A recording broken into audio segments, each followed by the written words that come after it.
लैंगिक वेतन अंतर कैसे ये 21वीं सदी में भी एक वास्तविकता है? क्या यूरोप में महिलाओं को पुरुषों के समान समझा जाता है? और क्या दुनिया में कोई देश है जिसमें महिलाओं और पुरुषों के बीच समानता है? आइए इन सभी प्रश्नों के उत्तर जानें इस पॉडकास्ट में। लैंगिक वेतन अंतर यानी जेंडर पे गैप एक आम धारणा है कि पश्चिम में महिलाओं को पुरुषों के बराबर के अधिकार प्राप्त है। हालांकि बढ़ते हुए अनुसंधानों के नतीजे कुछ और ही संकेत देते हैं। उदाहरण के लिए, अध्ययनों ने कार्यबल में पुरुषों और महिलाओं के बीच एक महत्वपूर्ण वेतन अंतर दिखाया है। इसके अलावा महिलाओं के घरेलू हिंसा की शिकार होने की संभावना अधिक होती है और अक्सर सत्ता के पदों पर भी उनका प्रतिनिधित्व कम होता है। यद्यपि महिलाओं के अधिकारों की रक्षा के लिए कानून मौजूद हैं, किंतु वे हमेशा प्रभावी नहीं होते हैं। उसी प्रकार जैसे ये कहना कठिन नहीं है कि पश्चिम में महिलाओं के समान अधिकार की बात एक मिथ्या अवधारणा है। हाल के वर्षों में इसमें कुछ प्रगति हुई है। उदाहरण के लिए, महिलाओं को अब वोट देने का अधिकार है और अब उनके साथ ऐसा बर्ताव नहीं किया जाता जैसे कि वह अपने पतियों की संपत्ति हो। महिलाओं को भेदभाव और यौन उत्पीड़न से बचाने के लिए भी कानून है। हालांकि लैंगिक वेतन अंतर अभी भी मौजूद है और महिलाओं को अक्सर कार्यबल में पुरुषों के समान अवसर नहीं दिए जाते हैं। परिभाषा के अनुसार लैंगिक वेतन अंतर उन पुरुषों और महिलाओं के बीच वेतन में असमानता है जो तुलनीय कार्यों में नियुक्त हैं। अतः लैंगिक असमानता को मापने के लिए अक्सर लैंगिक वेतन अंतर का उपयोग किया जाता है। हालांकि ये कई कारकों से प्रभावित हो सकता है, जैसे लैंगिक भेदभाव, कार्यबल के विशिष्ट क्षेत्रों में महिलाओं की प्रधानता और उनके अनुभव और योग्यता में अंतर। यूरोपीय संघ यानी यूरोपियन यूनियन में लैंगिक वेतन अंतर 1993 में यूरोपीय संघ यानी के गठन के बाद से महिलाओं के अधिकार तेजी से महत्वपूर्ण हो गए हैं। लैंगिक समानता यूरोपीय संघ का एक प्रमुख सिद्धांत है। यूरोपीय संघ की संस्थापक संधियों में निहित और बाद के कानून में प्रबलित समानता एक निष्पक्ष समाज बनाने के यूरोपीय संघ के लक्ष्य के लिए सबसे महत्वपूर्ण है। लेकिन यूरोपीय आयोग के एक अध्ययन में पाया गया कि यूरोपीय संघ में महिलाओं को समान काम करने के लिए पुरुषों की तुलना में औसतन 16% कम भुगतान किया जाता है। ये लैंगिक वेतन अंतर प्रत्येक सदस्य राज्य में मौजूद है, जो कि एस्टोनिया और लिथुआनिया में 25% से अधिक है। एक अन्य क्षेत्र जहां महिलाओं के साथ भेदभाव जारी है, वह है राजनीति में प्रतिनिधित्व के मामले में। हालांकि पिछले कुछ वर्षों में यूरोपीय संसद के सदस्यों यानी मेंबर्स ऑफ यूरोपियन पार्लियामेंट में महिला सदस्यों के अनुपात में लगातार वृद्धि हुई है, किंतु महिलाएं यूरोपीय संसद का केवल 36% हिस्सा बनाती हैं। लैंगिक संतुलन की इस कमी का मतलब है कि महत्वपूर्ण मुद्दों पर महिलाओं की आवाज का पर्याप्त प्रतिनिधित्व नहीं है। इसमें कोई शक नहीं है कि पिछले कुछ दशकों में यूरोपीय संघ में महिलाओं के अधिकारों में काफी वृद्धि हुई है। हालांकि राजनीति और व्यवसाय में प्रतिनिधित्व के संबंध में एक महत्वपूर्ण लैंगिक विभाजन भी है। फॉर्च्यून 500 की कंपनियों के सीईओ यानी कि चीफ एग्जीक्यूटिव ऑफिसर में से केवल 6% महिलाएं हैं। जैसा कि परिकल्पित है, यूरोपीय संघ में पूर्ण लैंगिक समानता प्राप्त करने के लिए अभी और भी बहुत कुछ किए जाने की आवश्यकता है। तब तक यूरोपीय संघ में महिलाओं के लिए समानता कपोल कल्पना ही बनी रहेगी। ब्रिटेन में लैंगिक वेतन अंतर। ब्रिटेन को अक्सर मजबूत लैंगिक समानता और सुरक्षा वाले देश के रूप में सराहा जाता है, जबकि हाल के आंकड़ों से पता चलता है कि ब्रिटेन में महिलाओं को वास्तव में पुरुषों के साथ बराबरी पर लाने के लिए अभी भी एक लंबा रास्ता तय करना है। उदाहरण के लिए, लिंग के बीच वेतन अंतर वर्तमान में 18.4% है, जिसका अर्थ है कि महिलाएं औसतन प्रत्येक 1 पाउंड स्टर्लिंग जो पुरुष कमाते हैं, उसमें से वे सिर्फ 82 पेंस कमाती हैं। ये अश्वेत महिलाओं और विकलांग महिलाओं के लिए और भी अधिक स्पष्ट है, जो अपने पुरुष समकक्षों द्वारा अर्जित प्रत्येक 1 पाउंड स्टर्लिंग के लिए क्रमशः केवल 60 पेंस और 52 पेंस कमाती हैं। इसके अलावा कई उद्योगों में, विशेष रूप से नेतृत्व के पदों पर महिलाओं को अभी भी काफी कम प्रतिनिधित्व प्रदान किया जाता है। 2019 में ब्रिटेन में 4 बोर्ड रूम सीटों यानी कि निदेशक मंडल सीटों में से केवल एक महिला के पास थी। कम कमाई के अलावा महिलाएं अक्सर स्वास्थ्य सेवा और शिक्षा जैसे कार्यबल के विशिष्ट क्षेत्रों में ही ध्यान केंद्रित करती हैं। उदाहरण के लिए अश्वेत महिलाएं श्वेत पुरुषों की तुलना में 23.1% कम कमाती हैं और एशियाई महिलाएं श्वेत पुरुषों की तुलना में 18.7% कम कमाती हैं। ऑफिस फॉर नेशनल स्टैटिस्टिक्स के अनुसार लैंगिक वेतन अंतर 2003 में 19.2% से घटकर 2018 में 9.4% हो गया है। इसके अतिरिक्त महिलाएं अब ब्रिटेन के कर्मचारियों की संख्या का 47% हिस्सा बनाती हैं और परंपरागत रूप से पुरुष प्रधान उद्योगों जैसे कि विज्ञान और प्रौद्योगिकी में सीमित रह गई हैं। जर्मनी में लैंगिक वेतन अंतर। जर्मनी में लैंगिक असमानता अभी भी एक महत्वपूर्ण मुद्दा है। 2019 में जर्मनी में लैंगिक वेतन अंतर 5.5% पर होने का अनुमान लगाया गया था।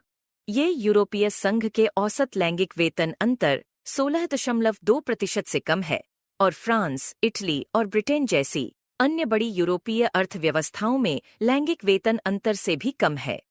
इस वेतन अंतर को अनुभव या शिक्षा में भिन्नता से नहीं समझाया जा सकता है, क्योंकि ये अंतर दर्शाता है कि कार्यबल में महिलाओं के खिलाफ अभी भी काफी भेदभाव है। ये असमानताएं वेतन से परे हैं। महिलाओं को नेतृत्व के पदों पर पदोन्नत किए जाने की संभावना कम होती है और स्वास्थ्य और शिक्षा जैसे कम वेतन वाले क्षेत्रों में उनके काम करने की संभावना अधिक होती है। इस मुद्दे को हल करने के लिए जर्मन सरकार ने कंपनी मंडल में महिलाओं के लिए आरक्षण और 250 से अधिक कर्मचारियों वाले व्यवसायों के लिए समान वेतन अंकेक्षण इक्वल पे ऑडिट सहित कई उपाय पेश किए हैं। स्विट्जरलैंड में लैंगिक वेतन अंतर। स्विस फेडरल स्टैटिस्टिकल ऑफिस ने पाया कि स्विट्जरलैंड में महिलाओं के अधिकार एक भ्रम है।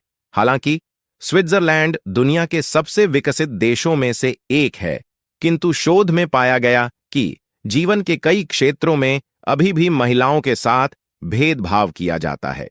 उदाहरण के लिए, महिलाएं समान काम करने के लिए पुरुषों की तुलना में औसतन 11% कम कमाती हैं और कम वेतन और निम्न स्तर की नौकरियों में कार्यरत होने की संभावना भी कहीं अधिक है।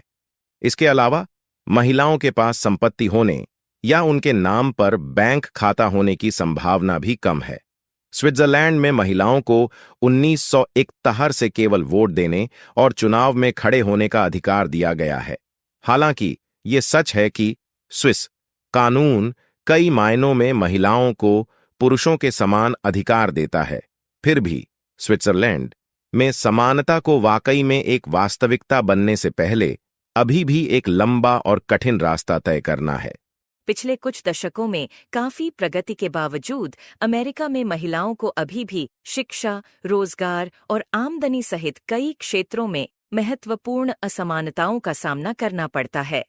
American association of university women के एक अध्ययन के अनुसार 2015 में महिलाओं ने पुरुषों की कमाई का 82% कमाया। नस्ल और जातीयता के आधार पर वेतन अंतर भिन्न था।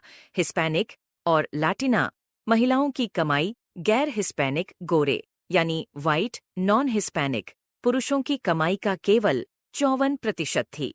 इस अंतर को समाप्त करने में मदद करने के लिए राष्ट्रपति ओबामा ने लिली लेडबेटर उचित वेतन अधिनियम यानी लिली लेडबेटर फेयर पे एक्ट को 2009 में कानून में हस्ताक्षरित किया। इस कानून ने महिलाओं के लिए दावा दायर करने की अवधि को बढ़ाकर वेतन भेदभाव को चुनौती देना आसान बना दिया। कनाडा में लैंगिक वेतन अंतर।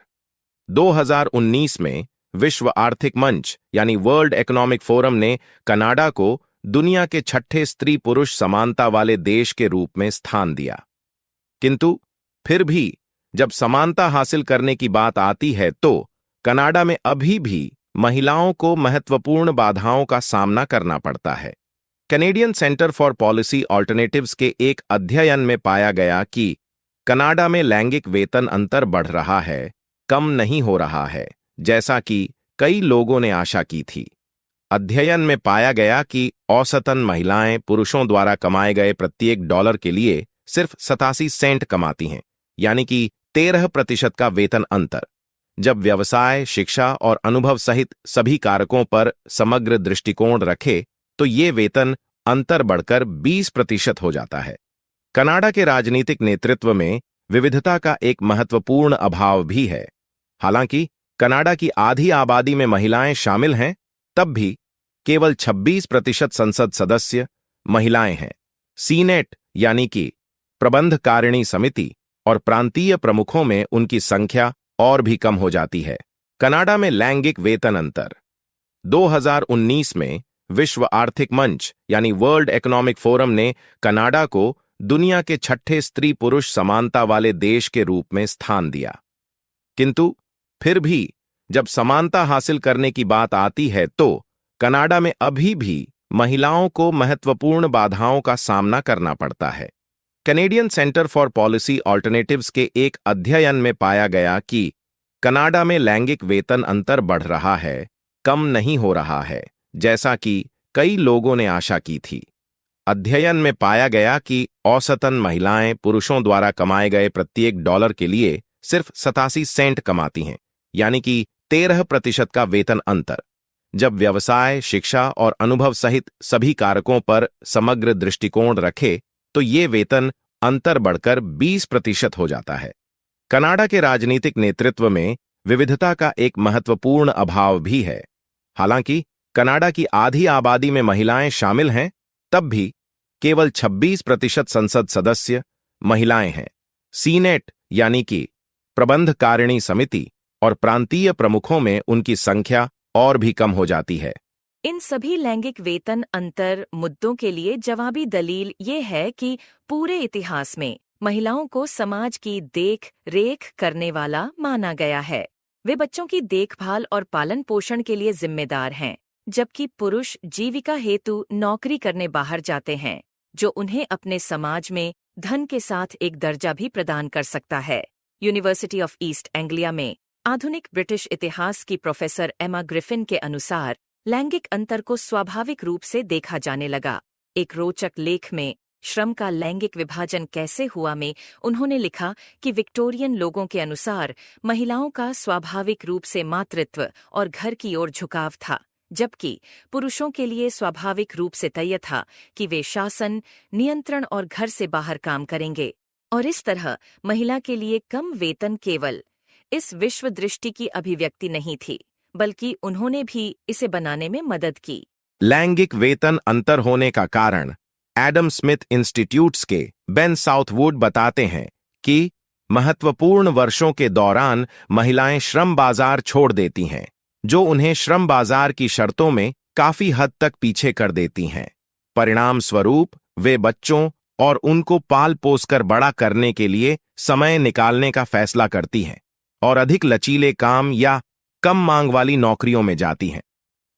एमा ग्रिफिन और बेन साउथवुड की व्याख्याओं पर एक साथ विचार करने की आवश्यकता है और इसकी पुष्टि ब्रिटेन के राष्ट्रीय सांख्यिकी कार्यालय यानी British office of national statistics के अध्ययन से होती है। इन्होंने पाया कि 18 से 39 वर्ष के पूर्णकालिक कर्मचारियों के लिए लैंगिक वेतन अंतर लगभग न के बराबर था। 40 की उम्र के बाद ये बढ़ना शुरू होता है। तो इस तरह अंततः इस बात का कोई जवाब नहीं है कि टेनिस, एथलेटिक्स, फुटबॉल, क्रिकेट आदि में महिला खिलाड़ियों को उनके पुरुष समकक्षों की तुलना में कम भुगतान क्यों किया जाता है। विशेष रूप से महिला टेनिस संघ यानी विमेन्स टेनिस एसोसिएशन के मामले में, जो कि पुरुषों के टेनिस जितना ही लोकप्रिय है, किंतु फिर भी उसमें महिलाओं को 34% तक कम भुगतान किया जाता है। पश्चिम को महिलाओं के अधिकारों और लैंगिक समानता का प्रकाश स्तंभ माना जाता है। ये माना जाता है कि विकासशील देशों को प्रगति करने के लिए उनका महिमा मंडन करना चाहिए, किंतु हकीकत में कुछ और ही तस्वीर सामने आई है। विकासशील देशों की तरह पश्चिम को भी अपने अंदर सुधार करने की जरूरत है।